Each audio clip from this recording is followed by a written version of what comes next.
میرے بھائیوں، یہ پولیس رات کا ذکر قرآن میں بھی اشارتاً موجود ہے۔ سورہ مریم کے اندر آپ کو 71 نمبر آیت مل جائے گی، پارہ نمبر 16 کے اندر۔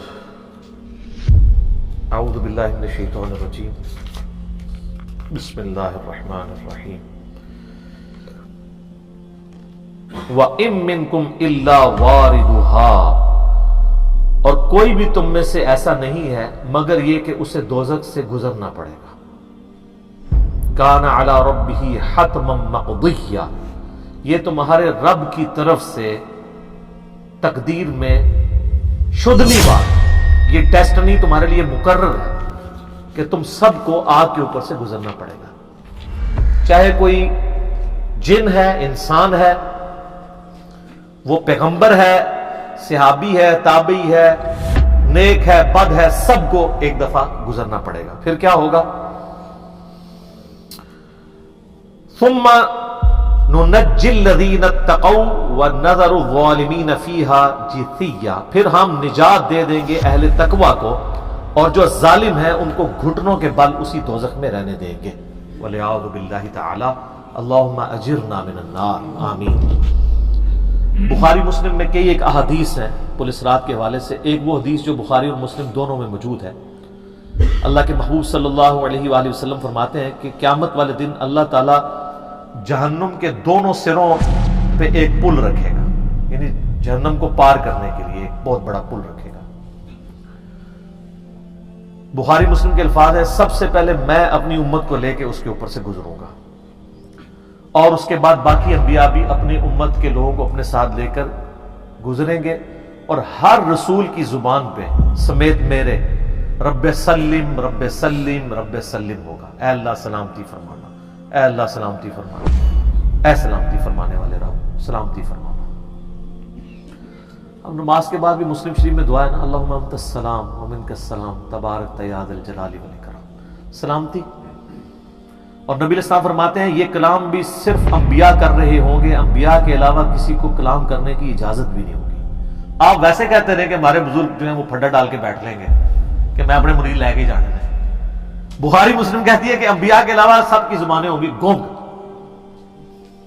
سوائے اس کے کہ وہ کہیں گے رب سلم رب سلم رب سلم۔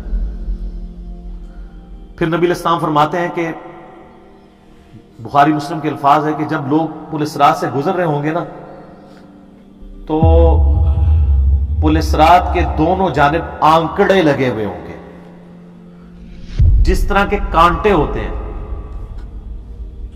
اور وہ گزرنے والوں کو زخمی کر رہے ہوں گے، اور اٹھا اٹھا کے مجرمین کو دوزخ میں پھینک رہے ہوں گے۔ جیسے کرین کی آپ سمجھیں کہ وہ آگے کرین سے وہ چیزیں اچک کے پھینکی جاتی ہیں نا، تو نبی علیہ السلام فرماتے ہیں اس طرح وہ اچک کر جہنمیوں کو اس پل سے گزرتے ہوئے اچک کر پھینک رہے ہوں گے جہنم میں۔ اور نبی علیہ السلام نے یہ بھی فرمایا، بخاری مسلم کے الفاظ ہیں کہ ہر شخص اپنے اعمال کے مطابق گزر رہا ہوگا۔ کوئی سورین کے بال گھسٹتا ہوا جا رہا ہوگا، استغفر اللہ توب الیہ۔ آپ سر اس منظر کو امیجن بھی نہیں کر سکتے۔ یہاں تو کہتے ہیں لوگ جو کچھ بھی ہے تیرے محبوب کی امت سے، تو وہ امت کون سی ہے جو گزر رہی ہوگی؟ وہ آپ ہی لوگ ہیں، ہم لوگ ہی ہیں۔ اللہ تعالیٰ سلامتی کے ساتھ ہمیں گزارتے ہیں، آمین۔ آپ نے اسلام فرمایا کہ بعض لوگ جو ہیں وہ یعنی تیز رفتاری سے گزر رہے ہوں گے، بعض گھسٹ کے اپنے اعمال کے مطابق گزر رہے ہوں گے، اور پھر لوگ کٹ کے دوزخ میں گر رہے ہوں گے۔ بخاری مسلم کے الفاظ ہیں، اس پل سے کٹ کے دوزخ میں گر رہے ہوں گے، پھر وہ دوزخ میں رہیں گے یہاں تک کہ اللہ تعالیٰ ان کے لیے کوئی فیصلہ فرماتے ہیں۔ والعیاذ باللہ تعالی، اللہ تعالیٰ کی پناہ۔ اللہم اجرنا من النار، آمین ثم آمین۔ صحیح مسلم میں ایک حدیث ہے، ابو سعید خدری کہتے ہیں کہ ہمیں یہ بات بھی پہنچی ہے کہ وہ پل جو ہے وہ تلوار کی دھار سے زیادہ تیز اور بال سے زیادہ باریک ہوگا۔ یہ الفاظ بالکل صحیح ہیں صحیح مسلم کے اندر۔ تو اس پل سے تو کوئی بندہ مہارت کے ساتھ بھی نہیں گزر سکتا، کوئی چائنی بھی نہیں گزر سکتا۔ وہ جو تو یہ اس کے اوپر سے گزرنا ایک معجزے والا معاملہ ہی ہوگا جس کو اللہ تعالیٰ نجات دے گا۔ اور یہ جو میں نے آیت پڑھی نا سورہ المریم کی آیت نمبر 71، اس کے کانٹیکسٹ میں کتاب التفسیر چیپٹر میں امام ترمذی اسی آیت کو ہیڈنگ بنا کے نا اس کے نیچے ایک حدیث لے کے آئے ہیں. یعنی یہ جو میں نے کہا نا قرآن میں پل اسرات کا ذکر ہے، امام ترمذی کا بھی یہی فہم ہے. انہوں نے اس آیت کی ہیڈنگ بنا کے جامعہ ترمذی میں حدیث لی ہے بالکل صحیح سند کے ساتھ پل اسرات کے حوالے سے، کہ نبی صلی اللہ علیہ وآلہ وسلم نے ارشاد فرمایا کہ یہ پل اسرات جہنم پہ رکھا ہوا ایک پل ہے جس پر سے لوگوں کو گزرنا پڑے گا اور ہر شخص اپنے اعمال کے مطابق گزرے گا. بعض لوگ بجلی کسی تیزی سے گزر جائیں گے، جیسے آسمان سے ایسے بجلی کڑک کے نیچے پتہ ہی نہیں لگا ود ان سیکنڈز. بعض ہوا کی تیزی سے گزریں گے جو اس سے کم نیک ہوں گے. بعض گھوڑ سوار یا اونٹ سوار کسی تیزی سے گزریں گے، بعض بھاگتے ہوئے گزر جائیں گے، اور بعض جو ہیں وہ پیدل چلتے ہوئے، اور بعض سرین کے بل گھسٹتے ہوئے. سر اتنا لمبا پل، پتہ نہیں کتنی مسافت ہے. بلکہ بخاری مسلم میں الفاظ ہے، نبی نے صاحب فرمایا کہ اس پل کی لمبائی اللہ ہی بہتر جانتا ہے، مجھے نہیں پتا کتنی ہے. اوئے ہائے ہائے. اور بعض ایسے ہوں گے جو کٹ کٹ کے پھر دوزخ میں گر رہے ہوں گے، اور ان کا معاملہ پھر بعد میں اللہ تعالیٰ طے کرے گا کہ ان کے ساتھ کیا کرنا ہے. استغفر اللہ. جامع ترمذی میں ایک حدیث ہے، حضرت انس بن مالک جو حضور کو 10 سال تک وضو کرواتے رہے، بخاری مسلم میں آئے. ترمذی میں الفاظ ہیں، وہ کہتے ہیں یا رسول اللہ قیامت الدین آپ میری شفاعت کریں گے؟ فرمایا میں کروں گا. تو یا رسول اللہ مجھے اپنا پتہ بتا دیں، میں آپ کو کہاں تلاش کروں. انہوں نے انشور کیتا ہے، آپ نے فرمایا تم پورے صراط پہ آ جانا. اوئے ہائے ہائے. تم مجھے پورے صراط پہ دیکھ لینا، میرے امتی گزر رہے ہوں گے، میں ان کے لیے سلامتی کی دعا کر رہا ہوں گا. کہا یا رسول اللہ اگر پولیس رات پہ نہ پاؤں تو آپ نے فرمایا کہ پھر تم میزان عمل پہ آ جانا، جہاں لوگوں کے نامہ اعمال تولے جا رہے ہوں گے. نبی علیہ السلام کا نامہ اعمال نہیں تول رہا ہوگا، آپ کو تولا نے امن دے دیا نا، انا فتحنا لک فتحا مبینا. اور بخاری مسلم میں حدیث ہے، حدیث شفاعت کے سارے نبیوں سے لوگ ہوتے ہوتے حضرت عیسیٰ کے پاس جب اینڈ پہ آئیں گے نا تو وہ کہیں گے بس ایک ہی شخص ہے جس کو امن ملا ہوا ہے، تو محمد رسول اللہ کے پاس جاؤ، وہ شفاعت کریں گے. تو آپ علیہ السلام اپنی امت کی خاطر ہی یعنی میزان عمل پہ تکلیف کاٹ رہے ہوں گے. کہا یا رسول اللہ میزان عمل پہ بھی نہ پاؤں تو کہاں جاؤں؟ فرمایا پھر تم حوض کوثر پہ آ جانا، میں وہاں پہ اپنے امتیوں کو مشروب پلا رہا ہوں. بخاری مسلم میں درجنوں احادیث ہیں، آسمان کے ستاروں کے برابر اس کے برتن ہیں، اور جو ایک بار پیے گا وہ کبھی پیاسا نہیں ہوگا. جنت میں لوگ مشروب لذت کے لیے پیئیں گے، پیاس کی وجہ سے نہیں پیئیں گے. ان کا یا رسول اللہ اگر آپ مجھے پولیس رات پہ بھی نہ ملے، میزان عمل پہ بھی نہ ملے، اور آپ صلی اللہ علیہ وآلہ وسلم حوض کوثر پہ بھی مجھے نہ ملے، تو پھر میں آپ کو کہاں تلاش کروں؟ آپ فرمایا تم مجھے تلاش کرنا، میں ان تین میں سے کسی ایک جگہ پہ ہوں. تو بخاری مسلم میں پھر یہ بھی آتا ہے کہ میرے حوض کوثر پہ کچھ لوگ لائے جائیں گے، میں کہوں گا اصحابی اصحابی، یہ میرے ساتھی ہیں. مجھے بتایا جائے گا کہ آپ کے بعد یہ دین سے الٹے قدم پھر گئے تھے، انہوں نے دین میں بدعتیں جاری کرتی تھی.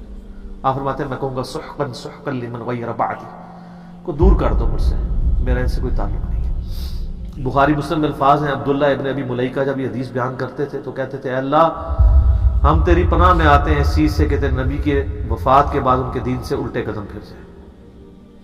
یہ وہی لوگ ہیں جو حضور کی وفات کے بعد مرتد ہو گئے تھے، مسلمہ کذاب کے ساتھ مل گئے، منکرین زکوٰۃ میں شامل ہو گئے، سیدنا ابوبکر کے خلاف کھڑے ہو گئے. اور یہ صرف قانوناً صحابہ کے بارے میں صرف یہ حدیث نہیں ہے، عام امتیوں کے بارے میں الگ سے حدیثیں ہیں بخاری مسلم میں. یہ نہ سمجھیں کہ پچھلے لوگوں کے لیے، قیامت تک کے لیے جن لوگوں نے دین میں بدعتیں جاری کی ان کے لیے حدیثیں ہیں، اس میں امتی کے الفاظ ہیں، وہ بھی بخاری مسلم. اور امت کیا کر رہی ہے؟ صحیح مسلم میں حدیث ہے، نبی علیہ السلام ایک دن اتنا روئے اور ساتھ ساتھ آیتیں پڑھ رہے ہیں قرآن کی. پہلے آپ نے سورہ ابراہیم کی وہ آیت پڑھی جس کا ترجمہ یوں ہے کہ ابراہیم علیہ السلام کہتے ہیں اے اللہ شیطان نے کتنے لوگوں کو بہکا دیا، تو جو شیطان کے رستے پہ چلا میرا اس سے کوئی تعلق نہیں، یعنی اعلان برات کر دیا اپنے ماننے والوں سے. پھر آپ نے سورہ مائدہ کی وہ آیات پڑھی جس میں حضرت عیسیٰ علیہ السلام کی اور اللہ کی قیامت کے دن گفتگو ہوگی. اس میں عیسیٰ ابن مریم کہیں گے اے اللہ جب تک میں ان میں موجود تھا میں ان پر گواہ تھا، جب تو نے مجھے اٹھا لیا پھر تو اور تیرا ان کا تیری مرضی، ان کو عذاب دے یا چھوڑ دے، اعلان برات۔ پھر حضور نے کہا کہ یا اللہ ابراہیم نے بھی اپنی امت سے اعلان برات کر دیا، عیسیٰ نے بھی کر دیا، لیکن میں کہتا ہوں میری امت، میری امت۔ اور صحیح مسلم کے الفاظ ہیں، حضرت جبرائیل علیہ السلام آئے اور کہا کہ اللہ نے مجھے آپ کی طرف بھیجا ہے اور کہا کہ میرے محبوب سے پوچھو کہ اس کو وہ کون سی چیز ہے جو غم زدہ کر رہی ہے۔ حالانکہ اللہ کو سب کچھ پتا تھا۔ آپ نے فرمایا میری امت۔ تو جبرائیل علیہ السلام نے پھر اللہ کی طرف سے بشارت دی کہ نبی علیہ السلام کو کہ اللہ تعالیٰ فرماتا ہے کہ اے نبی آپ غم زدہ نہ ہو، ہم آپ کو آپ کی امت کے معاملے میں قیامت والے دن رسوا نہیں کریں گے۔ تو سبحان اللہ تو ہم پڑھتے ہیں، لیکن ہمارے ایسے کردوت نہ ہو کہ سحقن سحقن لمن غیر آبادی نہ ہو جائے کہیں، سحقن سحقن لمن بدل آبادی نہ ہو جائے کہیں، یہ بھی تو چانسز ہے۔ استغفر اللہ واتوب الیہ۔